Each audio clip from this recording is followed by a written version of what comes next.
بسم اللہ الرحمن الرحیم۔ گمنام ہیرو کے معزز ناظرین، السلام علیکم۔ آئیے چلتے ہیں کہانی کی طرف۔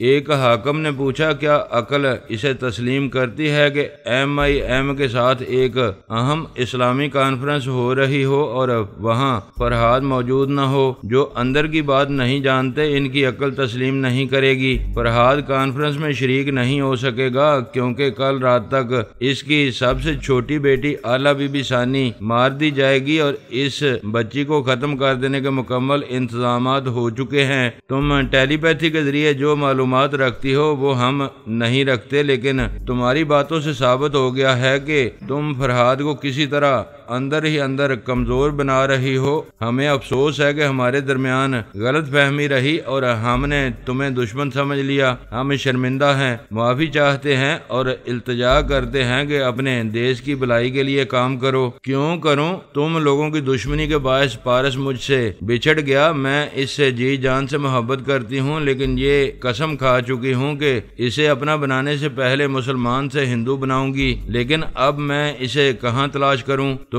جہاں کہو گی ہم وہاں اسے تلاش کریں گے۔ جو طریقے بتاؤ گی اس پر عمل کریں گے۔ بے شمار ممالک میں ہمارے جاسوس ہیں، وہ سب تمہارے احکامات کی تعمیل کریں گے اور اس کے عوض تم چاہتے ہو کہ میں اپنے دیش کی طرف سے اسلامی کانفرنس میں موجود رہوں اور وہاں کی تمام خفیہ باتیں معلوم کروں۔ ہاں، تم ہمارے دل و دماغ کی باتیں جانتی ہو۔ تم ہی بتاؤ، کیا تمام مسلمانوں کو متحد رہنا چاہیے؟ ہرگز نہیں۔ اگلے ہفتے اسلامی کانفرنس میں جو اہم اور خفیہ باتیں ہوں گی انہیں سننے کے بعد ایک لائحہ عمل تیار کیا جائے گا کہ پانچوں انگلیاں مل کر جب ایک گونسا بنتی ہیں تو اس گونسے کی انگلیوں کو پھر کس طرح الگ الگ کیا جا سکتا ہے۔ اگر تم لوگ مجھ سے التجا نہ بھی کرتے تو میں وہاں ضرور جاتی، کیونکہ کبھی MIM کے سربراہ کے آنے کی بات ہوتی ہے۔ وہاں پارس ضرور جاتا ہے۔ میں نے دمشق، عمان اور تل ابیب میں اس کی موجودگی کے آثار پائے ہیں۔ مجھے امید ہے کہ وہ انقرہ بھی ضرور آئے گا۔ ایک افسر نے کہا، جس عمارت میں وہ کانفرنس ہونے والی ہے اس عمارت کے چاروں طرف 4 میل تک عام راہ گیروں اور غیر مسلموں کو جانے کی اجازت نہیں ہے، لیکن 4 میل کے بعد ہمارے کئی جاسوس موجود رہیں گے۔ تم انہیں اپنا اعلی کار بنا سکتی ہو۔ کیا ابھی ان کے دماغوں میں جانا چاہو گی؟ مجھے صرف ایک کی آواز سناؤ، میں باقی سب کے اندر بھی پہنچ جاؤں گی۔ چونکہ میرے دیش کے فوجی اور حکمران مجھ پر بھروسہ کر رہے ہیں، اس لیے ایک اور خوشخبری سنا رہی ہوں۔ ہمارے بھارت دیش میں ایک نہیں 2 ٹیلی پیتھی جاننے والیاں ہیں اور اس دوسری کا نام پوجا ہے۔ کیا آپ لوگ اس سے باتیں کریں گے؟ سب نے خوشی کا اظہار کیا۔ ایک اعلیٰ افسر نے کہا، آج ہمارے دیش کے لیے یہ بہت یادگار دن ہے۔ ہم ایک کے لیے ترس رہے تھے، ہمیں 2 ٹیلی پیتھی جاننے والیاں مل گئی ہیں۔ اتنی دیر سے دیوی اس ملازمہ کی زبان سے شی تارا کی آواز اور لہجے میں بول رہی تھی اور اسے مجبوراً ایسا کرنا پڑا کیونکہ اس کی ڈمی شی تارا اور پوجا اس کی گرفت سے نکل کر ایسی گم ہوئی تھی کہ وہ آتما شکتی کے ذریعے بھی ان کے دماغوں میں نہیں پہنچ پا رہی تھی۔ اس بار دیوی نے پوجا کی آواز اور لہجے میں کہا، میں پوجا ہوں اور اپنے دیش کے حکمرانوں اور فوج کے تمام افسران کو نمستے کرتی ہوں۔ ان سب نے بھی اپنے اپنے ہاتھ جوڑ کر اس ملازمہ کو نمستے کہا۔ پوجا بولی، میں شی تارا کو دیدی کہتی ہوں اور اپنی اس دیدی کی محبت اور توجہ سے اس مقام تک پہنچی ہوں۔ ابھی انقرہ میں ایک مسلمان کے اندر موجود تھی، آپ سے مختصر سا تعارف حاصل کرنے آئی ہوں اور اب جا رہی ہوں۔ جانے سے پہلے ایک اہم بات بتا دوں، آپ فون کے ذریعے انقرہ میں اپنے جاسوسوں سے بات کریں گے تو دیدی آپ کے دماغ میں رہ کر اس جاسوس کی باتیں سنیں گی اور اس کے اندر پہنچ جائیں گی۔ آپ اپنے تمام جاسوسوں کو پارس کی ایک اہم پہچان بتا دیں کہ وہ پلکیں نہیں جھپکتا ہے، زہریلے سانپ کی طرح اس کی دونوں آنکھیں کھلی رہتی ہیں۔ جب اسے یاد آتا ہے یا وہ اپنی یہ پہچان چھپانا چاہتا ہے تو پلکیں جھپکنے لگتا ہے۔ اچھا، اب میں جا رہی ہوں۔ جے رام جی کی۔ پوجا چلی گئی جبکہ وہ موجود ہی نہیں تھی۔ دیوی نے پھر ڈمی شی تارا کی آواز اور لہجے میں بھارت کے ان بڑوں سے باتیں کی فون کے ذریعے انقرہ میں ایک ہندو جاسوس کی آواز سنی اور یہاں سے رخصت ہو گئی۔ اس طرح اس نے اسرائیل، امریکہ اور بھارت کے اکابرین سے باتیں کی، ان کا اعتماد حاصل کیا اور جن کے پاس خیال خوانی کرنے والے تھے ان کے تمام خیال خوانی کرنے والوں پر قبضہ جمایا۔ بھارت میں کوئی ٹیلی پیتھی جاننے والا نہ تھا، ویسے حقیقتاً وہ خود بھارت سے تعلق رکھتی تھی، اپنے دیش کے لیے تو وہ تمام خیال خوانی کرنے والوں کو استعمال کر سکتی تھی۔ اگر ڈمی شی تارا اور پوجا اس کے قابو میں ہوتی تو اسے خود بھارت جا کر اتنی باتیں نہ کرنی پڑتی، وہ زیر زمین رہ کر ہی سب کو دیکھ سکتی تھی اور سب کے پاس پہنچ سکتی تھی۔ صرف میرے خیال خوانی کرنے والے اس سے محفوظ تھے، 10 برس پورے ہونے تک وہ ہم کسی کے قریب نہیں آ سکتی تھی۔ اسے جو آتما شکتی حاصل ہوئی تھی اس کے مطابق وہ ایسی ہی چالیں چل سکتی تھی جن کے نتیجے میں وہ آئندہ تمام خیال خوانی کرنے والوں کی ملکہ کہلاتی۔ ملکہ عالم بننے کا جو راستہ تھا اس پر وہ کامیاب ہوتی جا رہی تھی، مگر راستے میں رکاوٹیں بھی ہوتی ہیں۔ فی الوقت 2 رکاوٹیں تھیں، ایک ننھی آلا بی بی ثانی اور دوسرا وہ برادر کبیر جو اس کی 2 خیال خوانی کرنے والیوں کو چھین کر لے گیا تھا۔ اس کا اندازہ تھا کہ برادر کبیر میں کوئی غیر معمولی صلاحیت نہیں ہے، البتہ وہ بہت مکار ہے، دوسروں کو بیوقوف بنا کر اپنا کام نکالنا جانتا ہے۔ اس نے بیوقوف بنا کر ہی اسے اور مینڈولا کو بیت المقدس تک دوڑایا تھا تاکہ اتنی دیر میں ڈمی شی تارا اور پوجا کو آسانی سے کہیں لے جا سکے۔ اس کی ان حرکتوں سے یہ بھی پتا چلتا تھا کہ وہ تل ابیب میں ہے، شی تارا اور پوجا کو بھی اسی شہر میں کہیں چھپا کر رکھا ہے اور وہ آتما شکتی رکھنے کے باوجود اس لیے ان کے دماغوں میں نہیں پہنچ پا رہی ہے کہ اس نے اپنا شی تارا اور پوجا کا لب و لہجہ، آواز اور شخصیت بدل دی ہے۔ جب تک وہ ان کی نئی آواز اور لہجہ نہ سنتی تب تک ان کے اندر نہیں جا سکتی تھی۔ ویسے اسلامی کانفرنس میں یقین تھا کہ وہ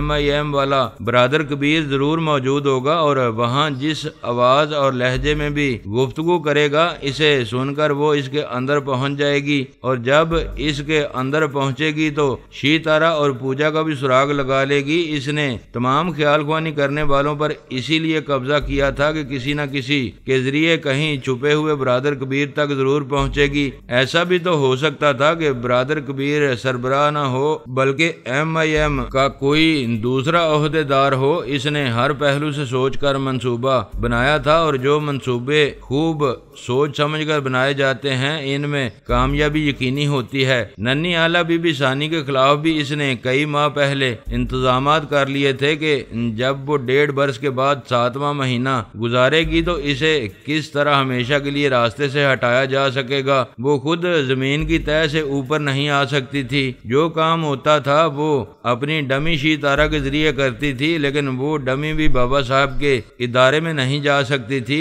جب قریب پہنچنے کی صورت کوئی نہ ہو تو دور سے کالا جادو ہی کیا جا سکتا ہے۔ وہ خود کالا جادو نہیں جانتی تھی مگر کسی بہت بڑے جادوگر سے یہ کام کرا سکتی تھی۔ جنوب مغربی افریقہ میں ایک زولو قبیلہ ہے، اس قبیلے میں کرونا ڈونگا نامی ایک خطرناک اور ناقابل شکست جادوگر رہتا تھا۔ اسے ناقابل شکست اس لیے کہا جاتا تھا کہ افریقہ کے دوسرے کئی قبیلوں کے جادوگروں میں سے جب بھی کسی سے اس کا مقابلہ ہوا تو اس نے اپنی جادوئی قوت سے اسے شکست دے دی۔ وہ جسمانی طور پر قد آور پہاڑ دکھائی دیتا تھا، اتنا طاقتور تھا کہ جادوئی قوت کے ساتھ جسمانی قوت سے بھی اپنے حریف کی گردن یا ہاتھ توڑ دیتا تھا۔ دیوی نے اس کے بارے میں کافی معلومات حاصل کی تھی اور ڈمی شی تارا کو اس کے دماغ میں پہنچایا تھا۔ شی تارا کئی ماہ پہلے اس قبیلے میں گئی تھی اور اس سے معاملات طے کیے تھے۔ اسے بتایا تھا کہ پیرس کے ایک مضافاتی علاقے میں ایک بچی ابھی 1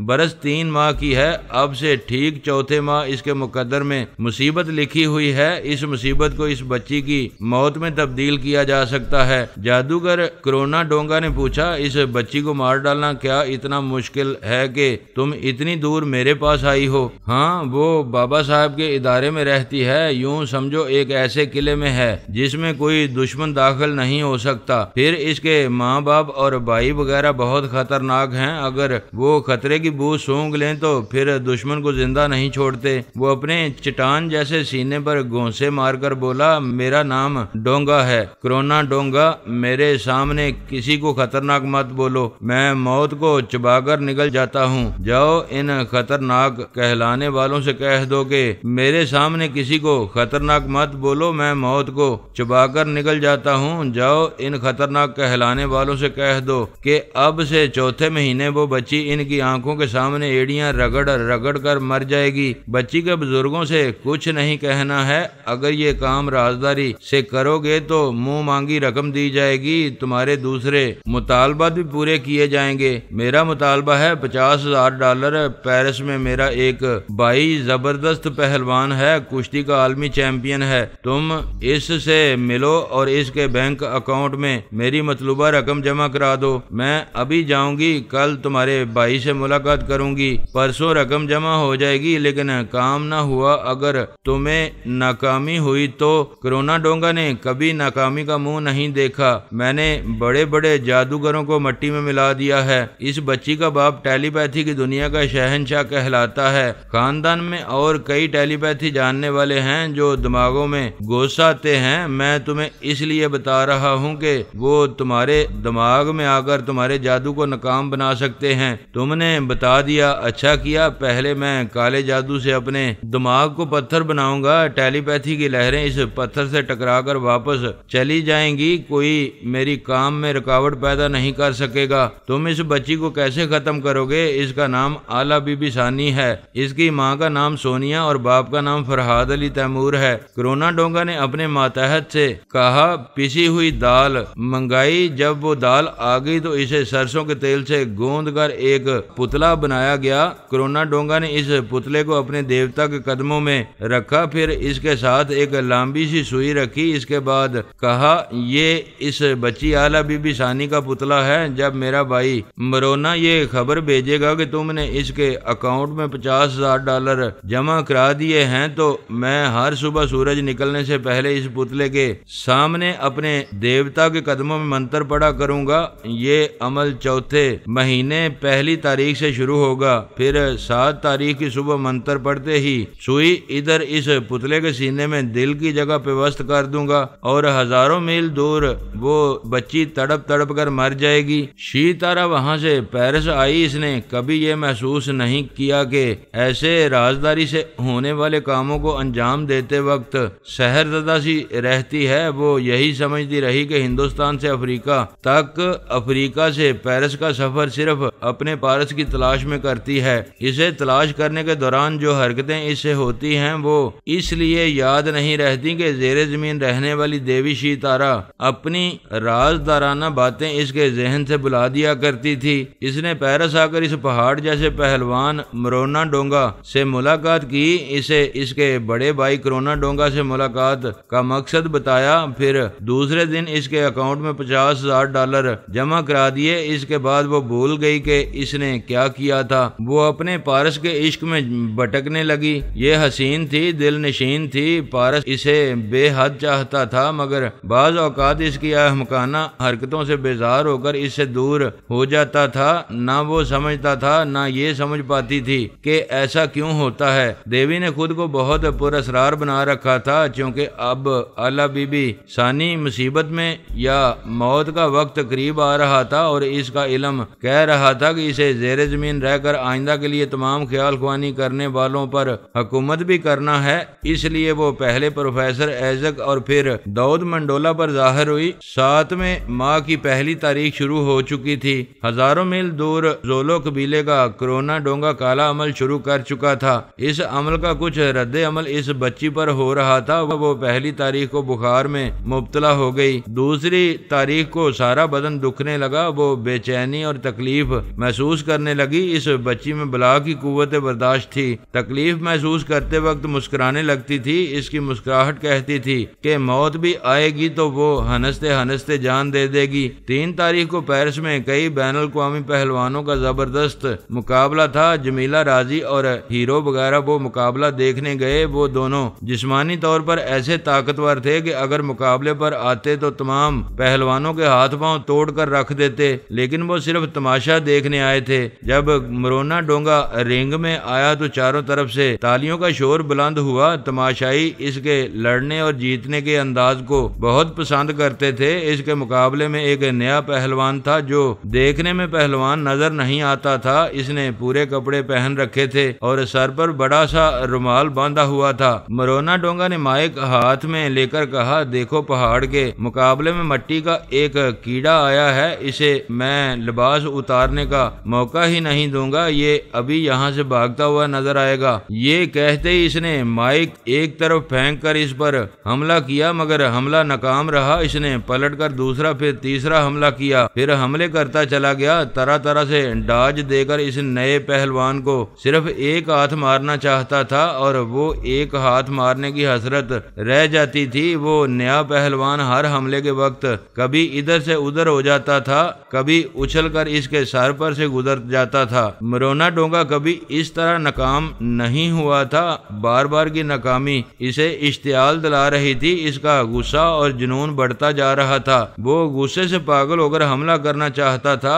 ایسے ہی وقت نئے پہلوان نے فضا میں اچھل کر گھومتے ہوئے اس کے منہ پر ایک کک لگائی۔ ایسی زبردست کک تھی کہ مرونا ڈونگا کا منہ گھوم گیا۔ وہ لڑکھڑا کر رنگ کے رسے سے ٹکرایا، اس کے منہ اور ناک سے خون بہنے لگا۔ جس ایرینا میں مقابلہ ہو رہا تھا وہاں ہزاروں تماشائی تھے، سب پر سکتہ طاری ہو گیا تھا۔ وہ سوچ بھی نہیں سکتے تھے کہ ایک عالمی چیمپئن کئی ناکام حملوں کے بعد ایک ہی لات کھا کر رنگ کے رسے کا سہارا لے گا اور اس کے منہ اور ناک سے خون بھی بہنے لگے گا۔ ادھر مرونا ڈونگا کا سر چکرا گیا تھا۔ وہ سوچ بھی نہیں سکتا تھا کہ ایک نئے پہلوان کا پہلا حملہ اتنا زوردار ہوگا۔ وہ جلد ہی سنبھل کر جوابی حملہ کرنا چاہتا تھا، لیکن پھر زوردار گونسا پڑا۔ وہ ذرا سا ڈگمگایا، لیکن سنبھلنے سے پہلے ہی مقابل نے اسے دونوں ہاتھوں پر اٹھا کر سر سے بلند کیا، پھر فرش پر پٹک دیا۔ ریڑھ کی ہڈی میں ایسی چوٹ لگی کہ وہ فوراً اٹھنے کے قابل نہ رہا۔ تب مقابل پہلوان نے اپنے سر سے بندھے ہوئے رومال کو کھینچ کر ایک طرف پھینکا تو ہزاروں تماشائی حیرت سے چیخ پڑے۔ وہ مقابل مرد نہیں تھا، عورت تھی۔ اس کی زلفیں شانوں تک تراشیدہ تھیں۔ پھر اس نے اپنے جسم سے لمبا سا گاؤن اتارا۔ وہ ایک خوبصورت اور صحت مند جسم کی مالک تھی۔ میں جمیلہ راضی اور ہیرو کے ساتھ بیٹھا ہوا تھا۔ میں نے موبائل فون نکالا اور نمبر ڈائل کیے۔ زولو قبیلے میں بابا صاحب کے ادارے کا ایک شخص پہنچا ہوا تھا۔ اس نے ہیلو کہہ کر پوچھا، یس سر، کیا میں اسے فون دوں؟ میری اجازت سے اس نے کرونا ڈونگا کو فون کا ریسیور دیا۔ وہاں سے کرونا ڈونگا کی آواز آئی، ہیلو کون ہے؟ میں پیرس کے ایرینا سے بول رہا ہوں، جہاں تمہارا بھائی مرونا ڈونگا اپنی زندگی کی آخری کشتی لڑ رہا ہے۔ یہاں سے وہ 4 آدمیوں کے کاندھوں پر جائے گا۔ You shut up! میرا بھائی ایسا شہ زور ہے کہ کتنے ہی پہلوانوں کو ہسپتال پہنچا چکا ہے۔ کون ہے اس کے مقابلے پر؟ تم جس بچی کو مار ڈالنے کے لیے کالا جادو کر رہے ہو، تمہارا بھائی اسی بچی کی ماں سے مقابلہ کر رہا ہے۔ ایک زوردار کہکہا سنائی دیا۔ پھر وہ بولا، کیا تم کوئی مسخرے ہو؟ میرے بھائی کے سامنے وہ عورت کھڑی بھی نہیں ہو سکے گی۔ فون پکڑے رہو، میں تمہارے بھائی سے بات کراتا ہوں۔ اتنی دیر میں سونیا نے رنگ کے اندر مرونا ڈونگا کو مار مار کر لہو لہان کر دیا تھا۔ وہ ایک رسے کو پکڑ کر رنگ میں اٹھنے کی کوشش کر رہا تھا۔ میں نے اس کے قریب آ کر کہا، یہ فون پکڑو، تمہارا بھائی بات کرنا چاہتا ہے۔ وہ فون پکڑ کر زور زور سے ہانپنے لگا۔ میں نے خیال خوانی کے ذریعے سنا، ادھر وہ کہہ رہا تھا، یہ میں کیا سن رہا ہوں؟ کیا تم واقعی کسی عورت سے مقابلہ کر رہے ہو؟ ہاں، مگر یہ عورت نہیں، کوئی بلا ہے۔ یہ ابھی میری گردن لاک کر کے کہہ رہی تھی کہ یہ اس بچی کی ماں ہے جسے مارنے کے لیے میرے اکاؤنٹ میں $50,000 جمع کیے گئے تھے۔ کیا بکواس کر رہے ہو؟ ایک عورت نے تمہاری گردن دبوچ کر ایسا کہا اور تم نے سن لیا۔ اسے ختم کر دو۔ یہ مجھے ختم کر رہی ہے۔ میں اسے ایک بار بھی ہاتھ نہ لگا سکا، یہ مجھے زندہ نہیں چھوڑے گی۔ میں یہ مقابلہ چھوڑ کر جانا چاہتا ہوں، مگر یہ جانے کا موقع نہیں دے رہی ہے۔ سونیا نے اس کے ہاتھ سے فون چھین کر اپنے کان سے لگا کر کہا، سن شیطان کے بچے، دنیا کا کوئی پہلوان اس ماں سے نہیں لڑ سکتا۔ جس کی اولاد کی زندگی خطرے میں ہو، اسے ختم کرنے کے بعد میں تیرے پاس آ رہی ہوں۔ سونیا نے فون مجھے دیا، پھر مرونا ڈونگا کے سر اور داڑھی کو ایک داؤ سے پکڑ کر زور کا جھٹکا دیا۔ اس کے حلق سے آخری چیخ نکلی۔ میں نے فون پر کہا، کرونا، یہ تیرے بھائی کی آخری چیخ تھی، اس کی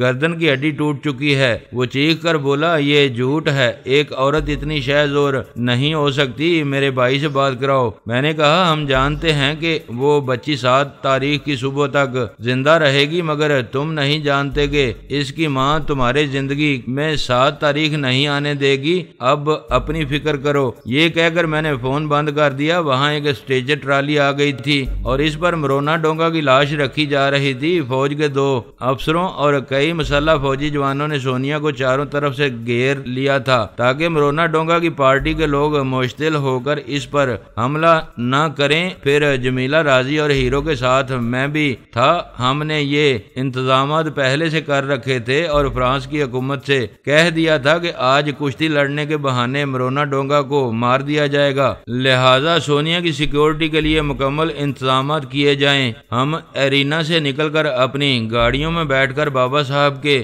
ادارے کی طرف جانے لگے۔ ادھر سے مرونا ڈونگا فون کے ذریعے ریسلنگ آرگنائزیشن کے عہدے داروں سے معلومات حاصل کر رہا تھا اور اپنے بھائی کی موت کی تصدیق کر چکا تھا۔ ہمیں معلوم تھا کہ اس کا دماغ پتھر ہے، سوچ کی لہریں اس پر اثر نہیں کرتی ہیں۔ میں نے وہاں بابا صاحب کے ادارے سے تعلق رکھنے والے شخص سے کہا، مرونا ڈونگا کو گولی مار کر زخمی کرو، گولی چلانے کا الزام تم پر نہ آئے۔ اس نے میری ہدایت پر عمل کیا۔ پھر مجھے اس کے اندر جگہ مل گئی۔ 2 بجے کی فلائٹ سے سونیا جنوبی افریقہ جانے والی تھی۔ میرے لیے ضروری ہو گیا تھا کہ مرونا ڈونگا کو کہیں چھپنے اور عمل کرنے کا موقع نہ دوں، اس کے دماغ میں رہوں، پھر وہ جہاں وہاں سونیا کو پہنچا دوں، پھر وہ جہاں ہو وہاں سونیا کو پہنچا دوں۔ یہ جو دشمن جاں ہوتے ہیں انہیں آرام اور سکون کی زندگی پسند نہیں آتی۔ یہ ہنگامہ آرائی کے پیچھے موت کو دعوت دینے اور اس سے بڑی نادانی کیا ہوگی کہ ایک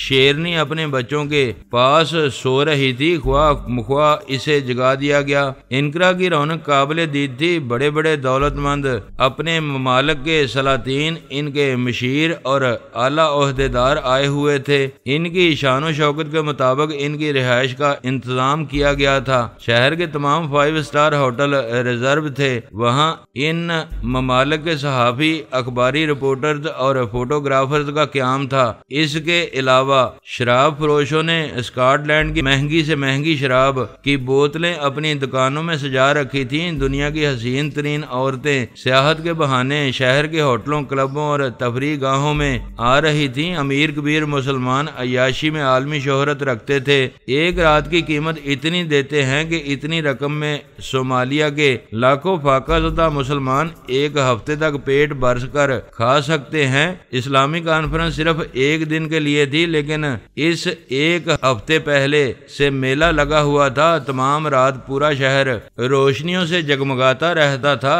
بڑے بڑے شاپنگ سینٹرز میں دوشیزاؤں کو سیل کر رکھا گیا تھا۔ وہ مسکرا کر جس چیز کی جو قیمت بتاتی تھی، خریدار اپنی شان عمارت دکھانے کے لیے اسی قیمت پر چیزیں لے جاتے تھے۔ غیر مسلموں کو کانفرنس میں شریک ہونے کی اجازت نہیں تھی، لیکن شہر میں ان کا داخلہ ممنوع نہیں تھا۔ عیسائی، یہودی اور ہندو، بھارت کے بڑے بڑے اخبارات کے صحافی اور نقاد، یہ تمام کے تمام لوگ آ رہے تھے، مسکرا رہے تھے، تبصرہ لکھ رہے تھے اور اپنے ذرائع سے ایسی ایسی تصاویر حاصل کر رہے تھے جن سے ثابت ہوتا تھا کہ اسلامی کانفرنس کے بہانے عیش و عشرت کا بازار گرم کر رکھا ہے۔ دنیا سمجھ رہی تھی کہ کانفرنس میں سب سے اہم مسئلہ زیر بحث رہے گا کہ اسلامی ممالک کو اسرائیل سے سمجھوتا کرنا چاہیے اور اس سے سفارتی تعلقات قائم رکھنے چاہیے یا نہیں۔ بہت عرصے پہلے مصر نے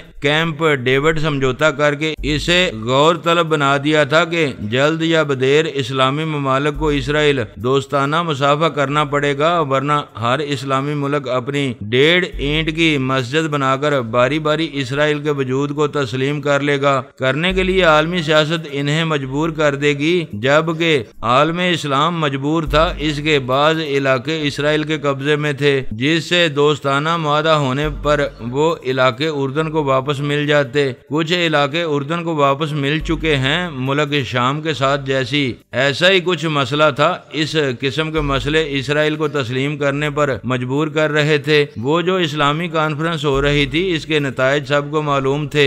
ایسے نتائج کو سمجھنے کے لیے ٹیلی پیتھی کی ضرورت نہیں تھی۔ سب جانتے ہیں کہ 2 اور 2 4 ہوتے ہیں، 4.5 نہیں ہوتے، لیکن میری داستان میں جو واقعات پیش ہوتے ہیں وہ ٹیلی پیتھی کے حوالے سے ہوتے ہیں۔ یہودیوں سے سے جنگ جاری رکھنے کے لیے مجاہدین اپنی جان کی بازیاں لگاتے رہتے ہیں، ایسے میں MIM جیسی دھماکہ خیز تنظیم قائم ہو اور اس کے مجاہدین یہودیوں اور مسلمانوں کے درمیان فولادی دیوار بن جائیں تو پھر طرح طرح کی سیاسی چالیں چلی جاتی ہیں۔ MIM اور اس کے سربراہ کو بدنام کرنے کی پہلی چال ناکام ہوئی، پھر MIM کے افراد سربراہ بن کر آنے والے بے نقاب ہوتے گئے، تب تمام اسلامی ممالک کو مجبور ہو کر MIM کے مشورے پر یہ تسلیم کرنا پڑا کہ پہلے صرف مسلمان آپس میں بیٹھ کر اپنے ملکی استحکام اور باوقار مستقبل کی راہ ہموار کریں، پھر جسے چاہیں تسلیم کریں۔ غیر مسلموں اور خصوصاً امریکہ، اسرائیل اور بھارت کو اس کانفرنس سے زیادہ دلچسپی تھی اور یہ رائے قائم کی جا رہی تھی کہ اس بار بھی MIM کا سربراہ منظر عام پر نہیں آیا اور اپنی جگہ کسی اور کو سربراہ بنا کر بھیجا تو کانفرنس کے مقاصد کمزور پڑ جائیں گے۔ بہرحال کانفرنس کے انعقاد کا دن آ گیا۔ دن کے 10 بجے سے کانفرنس کی ابتدا ہونے والی تھی، لیکن آرام طلب مسلمان اکابرین نے اجلاس میں آتے آتے دن کے 12 بجا دیے۔ مختلف ملکوں کے اکابرین آ رہے تھے اور اس کرسی کو دیکھ رہے تھے جہاں MIM کا ایک معمر سربراہ بیٹھا ہوا تھا۔ 12:15 بجے تلاوت کلام پاک سے کانفرنس کا آغاز ہوا۔ پھر اس معمر سربراہ نے کہا، میں چند ابتدائی کلمات کے بعد آپ حضرات کو باری باری اپنی بات کہنے کا موقع دوں گا۔ وہ معمر سربراہ اپنی کرسی سے اٹھ کر کھڑا ہو گیا، پھر بولا، یہ کرسی MIM کے سربراہ کے لیے ہے، میں اسے اس لیے چھوڑ رہا ہوں کہ سربراہ میں نہیں ہوں، جو صاحب ہیں وہ اس کرسی پر تشریف رکھتے ہیں۔ وہ معمر شخص اپنی جگہ سے ہٹ کر کرسی کے پیچھے چلا گیا۔ تمام حاضرین نے غور سے دیکھا، اس کرسی پر ایک سایہ بیٹھا ہوا تھا۔ ایک ملک کے سربراہ نے کہا، یہ کیا مذاق ہے، جب بھی MIM کی طرف سے اجلاس منعقد ہوتا ہے تو ایسے ہی بچکانہ تماشے ہوتے ہیں۔ سائے نے کہا، یہی تو مشکل ہے کہ جو آنکھوں کے سامنے سچ دکھائی دیتا ہے آپ اسے تماشا کہتے ہیں، اور ہم مسلمانوں کے ساتھ جو تماشا کرتے رہتے ہیں انہیں ہم سچ تسلیم کر لیتے ہیں۔ وہ کرسی سے اٹھ کر کھڑا ہو گیا تاکہ لوگ اسے آسانی سے دیکھ سکیں، پھر بولا، میں پہلی ملاقات میں ایک انسانی ڈھانچہ بن کر آیا اور آپ سے میں نے صاف لفظوں میں کہا تھا کہ اب بھی ہم نے ایمان کا راستہ اختیار نہ کیا تو دنیا کے سارے مسلمان صرف ڈھانچے بن کر رہ جائیں گے، لیکن میری وہ بات اور میرا وہ ظاہر آپ کے لیے محض ایک تماشا تھا۔ پھر MIM کو بدنام کرنے کے لیے فراڈ سربراہ آئے، لیکن آپ میں سے کسی نے امریکہ سے یہ نہیں پوچھا کہ آپ کے ساتھ وہ تماشے کیوں کیے گئے۔ پھر جوڈی نارمن سربراہ ایک تماشا بن کر آیا، ابھی میں آپ کے سامنے ایک سایہ ہوں، لیکن سایہ بننے تو وہ آیا تھا اور سایہ بن کر آپ کے سامنے سے چلا گیا، لیکن آپ نے اسے تماشا نہیں کہا۔ کیوں نہیں کہا؟ کیا اس لیے کہ وہ امریکی مائی باپ تھا؟ وہ دوسرے سربراہ نے پوچھا، ہم آپ سے سوال کرتے ہیں کہ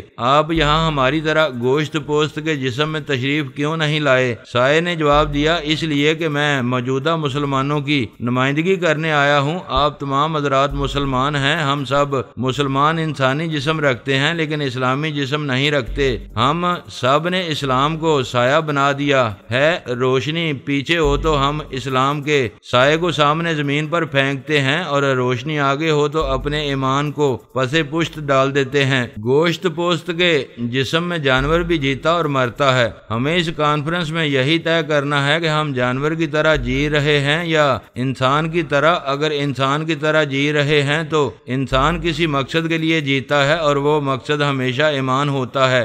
آئیں ہم ایمان کے سہارے یہ طے کریں کہ غیر مسلموں کے محتاج نہیں رہیں گے اور اپنے تمام تر وسائل کے ذریعے دین اسلام کی حکمرانی قائم کریں گے۔ ایسا ہوا تو میں آپ کے سامنے اس سائے کو چھوڑ کر گوشت پوست کے انسانی روپ میں آ جاؤں گا۔ کیا آپ نے واعظ اور نصیحت کرنے کے لیے ہمیں یہاں بلایا ہے؟ صرف میں نے نہیں بلایا، ہم سب نے یہاں مل بیٹھنے کا مشترکہ فیصلہ کیا ہے۔ یہاں ہر فرد کو اپنی بات کہنے کی آزادی ہے۔ مجھ پر الزام عائد کیا گیا ہے کہ میں تماشے کرتا ہوں، میں نے اس الزام کا جواب دیا ہے۔ ویسے آپ کیا فرمانا چاہتے ہیں؟ اس اجلاس کے ایجنڈے میں پہلی بات یہی ہے کہ ہمیں اسرائیل سے تعلقات رکھنے چاہیے یا نہیں؟ کیا ہمیں سفارتی سطح پر تعلقات قائم کرنے چاہیے یا نہیں؟ سائے نے کہا، جب پہلی بار فلسطین میں اسرائیلی حکومت قائم کی جا رہی تھی تب آپ تمام اسلامی ممالک نے اس کی مخالفت کی تھی۔ جب کیمپ ڈیوڈ سمجھوتا ہوا تو آپ تمام ممالک مصر سے ناراض ہو گئے کیونکہ اس نے اسرائیل کو تسلیم کیا تھا، مگر آج آپ بھی وہی کرنا چاہتے ہیں۔ اگر تھوک کر چاٹنا منظور ہے تو پھر یہ آپ کا عمل ہے۔ آپ سخت اور ناگوار انداز میں کیوں کہتے ہیں؟ اس بات کو نرم لہجے میں بھی کہا جا سکتا ہے۔ اپنی حکومت قائم رکھنے کے لیے سیاسی تبدیلیاں لازمی ہوتی ہیں۔ ہم اردن کے مسلمانوں نے یہودیوں سے جنگ کی، ہمارے کچھ علاقے ان کے قبضے میں چلے گئے، کیا ہم ان علاقوں سے دستبردار ہو جائیں یا امن معاہدہ کر کے وہ علاقے واپس لے لیں؟ آپ بتائیں دانش مندی کیا ہے؟ جب پانی سر سے گزر گیا تو دانش مندی کی بات کی جا رہی ہے، یہودیوں سے جنگ کرتے وقت امن معاہدہ کا خیال نہیں آیا۔ اردن کے آس پاس کے اسلامی ممالک نے جنگ میں اس کا ساتھ نہیں دیا کیونکہ سب نے 1.5 اینٹ کی مسجد بنا رکھی تھی۔ ایک مسلمان دوسرے مسلمان کا ساتھ نہیں دے رہا تھا، لیکن اسرائیل کو تسلیم کرنے کے لیے آج تمام مسلمان ایک ساتھ مل کر یہاں بیٹھے ہیں۔ یہ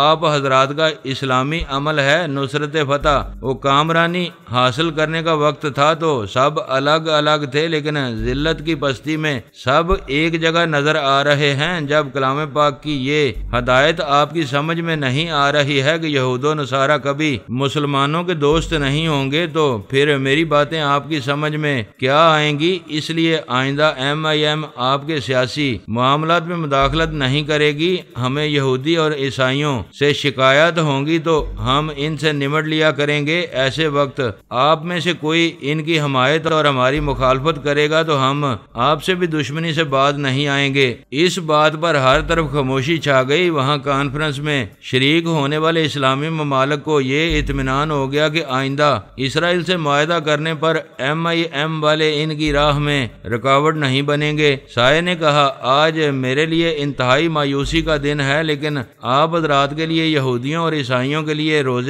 عید ہے۔ میں نے اسلامی کانفرنس کے لیے شرط رکھی تھی کہ اجلاس میں غیر مسلموں کو شریک نہ کیا جائے، لیکن یہاں پر الپا داؤد منڈولا، عیسائی مائک ہرارے اور 1-2 غلام بادشاہ ہے۔ آپ مسلمان حضرات اتنے منافق ہو گئے ہیں کہ انہیں اندر چھپا کر لائے ہیں۔ منافقوں کے درمیان بیٹھ کر علم و دانش اور حق ایمان کی باتیں نہیں کی جا سکتی، لہذا اس اجلاس کو برخاست ہونا چاہیے۔ ایک اسلامی ملک کی خاتون صحافی نے کہا، اس کانفرنس میں غیر مسلم شریک ہوتے تو کوئی فرق نہ پڑتا کیونکہ یہاں ان کے خلاف نہیں، ان کے حق میں باتیں ہوتی رہی ہیں۔ اس لیے ہوتی رہی ہیں کہ مسلمانوں کی منافقت نے ان کے دل بدل دیا ہے۔ اور محترم خاتون، اس وقت تم نہیں بول رہی ہو، زبان سے دیوی بول رہی ہو۔ اس اجلاس کے دوران 2 بار میرے دماغ میں آ چکی ہے، لیکن میرے خیالات نہ پڑ سکی۔ میں اس کی الجھن دور کر دوں۔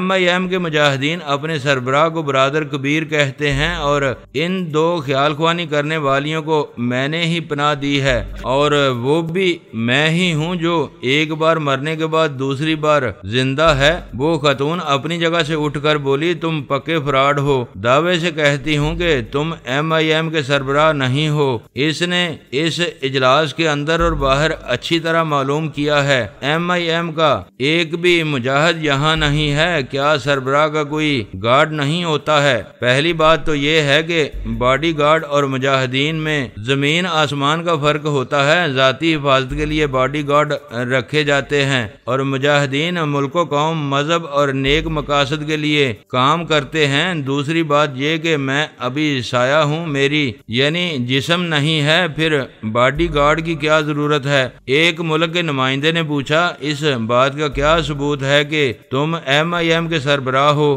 میرے ماں باپ زندہ ہوتے تو وہ گواہی دیتے۔ انہوں نے میرا نام محمد سربراہ خان رکھا تھا۔ ہم نام نہیں عہدہ پوچھ رہے ہیں، وہ تو میرے باپ کا نام تھا، محمد عہدہ خان۔ ایک ملک کے اعلیٰ عہدے دار نے کہا، ابھی آپ دانش مندانہ اور ایمان افروز باتیں کر رہے تھے اور اب جوابات دے رہے ہیں۔ سوال احمقانہ ہوگا تو جواب بھی ویسا ہی ملے گا۔ سارے جانتے ہیں کہ کسی ملک کے سربراہ کی طرح کبھی میری تصویر، کسی تنظیم کے سربراہ کی طرح میں کبھی منظر عام پر نہیں آیا، پھر میں MIM کے سربراہ ہونے کا ثبوت کیسے پیش کروں گا؟ یہی تو مسئلہ ہے، کوئی شناخت نہ ہونے کے باعث MIM کے سربراہ ہونے کا دھوکہ کئی بار دیا گیا ہے۔ اصلی سربراہ ہونے کی ایک شناخت ہے۔ ابھی میں دیوی سے ایک بات کہوں گا، وہ یہاں سے بھاگ جائے گی۔ ایک نمائندے نے پوچھا، یہ دیوی کون ہے؟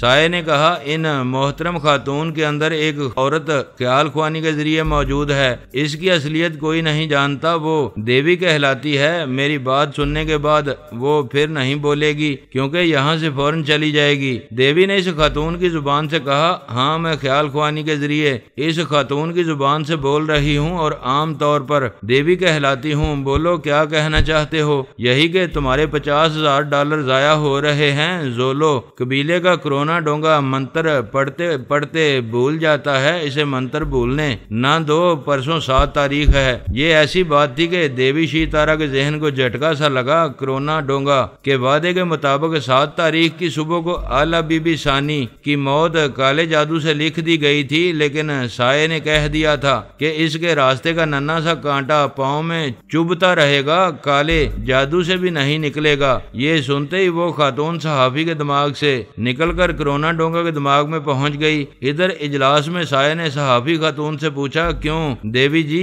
خاموش کیوں ہو گئیں؟ کچھ تو بولو، یہاں لوگ تمہاری آواز سننے کا انتظار کر رہے ہیں۔ صحافی خاتون نے کہا، مجھے ایسا لگ رہا ہے جیسے میں ابھی تک بے اختیار اپنی مرضی کے خلاف بولتی رہی، پتہ نہیں مجھے کیا ہو گیا ہے۔ سائے نے کہا، جو ہوا تھا وہ اب نہیں ہوگا، میں نے اپنے سربراہ ہونے کا ثبوت پیش کر دیا ہے، اب وہ نہیں آئے گی، میں بھی جا رہا ہوں۔ وہ سایہ چلتا ہوا اس شخص کے پاس آیا جو کرسی کے پیچھے کھڑا ہوا تھا، پھر وہ اس کے جسم میں سما گیا۔ وہ شخص بیرونی دروازے کی طرف جانے لگا۔ ایک ملک کے سربراہ نے کہا، ذرا 1 منٹ رک جاؤ اور بتاؤ کہ تم کون ہو؟ میں آپ حضرات کی طرح انسان ہوں، یہ سمجھتا ہوں کہ سچائی انسان کے اندر چھپی ہوتی ہے، اس لیے جب تک سربراہ کی کرسی کے پیچھے کھڑا تھا میرے اندر کا سچ سایہ بن کر آپ لوگوں کی سچائیوں کو بیان کر رہا تھا۔ پھر وہ ہنستے ہوئے بولا، ہم اور آپ بھی کیا چیز ہیں، اپنے ساتھ جھوٹ کو لیے پھرتے ہیں اور سچائی کو سایہ بنا کر زمین پر چھوڑتے جاتے ہیں، مگر وہ ہمارا پیچھا نہیں چھوڑتی۔ وہ کہتا ہوا بیرونی دروازے تک گیا، پھر وہاں سے پلٹ کر بولا، میں نے MIM کا سربراہ ہونے کا ثبوت پیش کر دیا۔ دوسرا ثبوت یہ پیش کرے گا کہ جو بھی سربراہ بن کر آنا چاہے گا وہ آئندہ کسی اجلاس میں پہنچنے سے پہلے اوپر پہنچ جائے گا۔ یوں بھی آج بات ختم ہو گئی۔ اسلامی ممالک کی اپنی اپنی مرضی ہے، جو چاہیں وہ کریں۔ MIM کا کوئی بندہ آپ کے کسی اجلاس میں شریک نہیں ہوگا، لیکن جو بات خلاف اسلام ہوگی اور جس سے بھی ہوگی وہ ہمارے ہاتھوں جہنم میں پہنچایا جائے گا، دیٹس آل۔ وہ جانا چاہتا تھا، پھر رک کر بولا، میں نے ابھی دیٹس آل کہا، مجھے ایک مسلمان کی حیثیت سے رخصت ہوتے وقت خدا حافظ کہنا چاہیے، لیکن نہیں کہہ سکتا، مجبوری ہے۔ میرے کہنے سے خدا اس کی حفاظت کبھی نہیں کرے گا جو حصول تحفظ کے لیے ایمان کے مطابق عمل نہ کرتا ہو۔ وہ دروازہ کھول کر چلا گیا۔ اس کے جانے کے بعد تمام اسلامی ممالک کے اکابرین ایک دوسرے کو مبارکباد دینے لگے کہ بات بن گئی ہے، اب ان کے ملکی اور سیاسی معاملات میں MIM کے مجاہدین مداخلت نہیں کریں گے۔ ان میں سے جن اکابرین کے دماغوں میں جتنے خیال خوانی کرنے والے تھے وہ اپنے اپنے ملکوں کے حکمرانوں کو یہ خوشخبری سنا رہے تھے۔ امریکہ اور اسرائیل تو جشن منانے لگے۔ یہ خوشخبری بھارت کو بھی مل گئی تھی، لیکن وہ اتنی اچھی خبر سننے کے لیے شی تارا اور پوجا کا انتظار کر رہے تھے۔ دیوی شی تارا نے اپنے بھارت دیش کی بھلائی کے لیے وہاں بھی ٹیلی پیتھی جاننے والیوں کی موجودگی لازمی سمجھی تھی۔ آئندہ اس نے پروگرام بنایا تھا کہ بھارت میں چند خیال خوانی کرنے والوں کو اپنا تابعدار بنا کر رکھوں گی۔ اس پروگرام کے مطابق شی تارا اور پوجا کو بھارت میں ہونا چاہیے تھا، لیکن وہ دونوں اس کی گرفت سے نکل گئی تھیں، اس لیے پچھلی بار اس نے بھارتی حکمرانوں کی تسلی کے لیے خود ہی شی تارا اور پوجا بن کر بات کی تھی اور انہیں خیال خوانی سے متعلق سنہری سپنے دکھائے تھے۔ اب اس کا فرض تھا کہ وہ اسلامی کانفرنس میں غیر مسلموں کی کامیابی کی خوشخبری خود بھارتی حکمرانوں کے پاس آ کر سناتی، مگر اسے بہت بری خبر ملی تھی۔ اس نے اپنی راہ سے ایک ننھا سا کانٹا نکالنے کے لیے جو انتظامات کیے تھے، سائے نے ان کی ناکامی کی طرف اشارہ کیا تھا، اس لیے وہ سب کچھ بھول کر طوفانی رفتار سے کرونا ڈونگا کے اندر پہنچ گئی تھی۔ اس کے پتھر جیسے دماغ میں کوئی اور نہیں پہنچ سکتا تھا، لیکن اس کے خیالات نے بتایا کہ کسی نے اسے گولی مار کے زخمی کیا ہے۔ زخمی کرنے والا فرار ہو کر کہیں چھپ گیا تھا۔ کرونا ڈونگا اس کا تعاقب نہ کر سکا تھا۔ اس کے قبیلے کے لوگ اسے اٹھا کر لائے تھے اور اس کے زخم کا علاج کر رہے تھے۔ دوستو، ویڈیو کو لائک ضرور کر دیا کریں۔ ISI پاک آرمی زندہ باد، پاکستان پائندہ باد۔ معزز ناظرین، اپنا خیال رکھیے گا اور اپنے اس چینل کا بھی شکریہ۔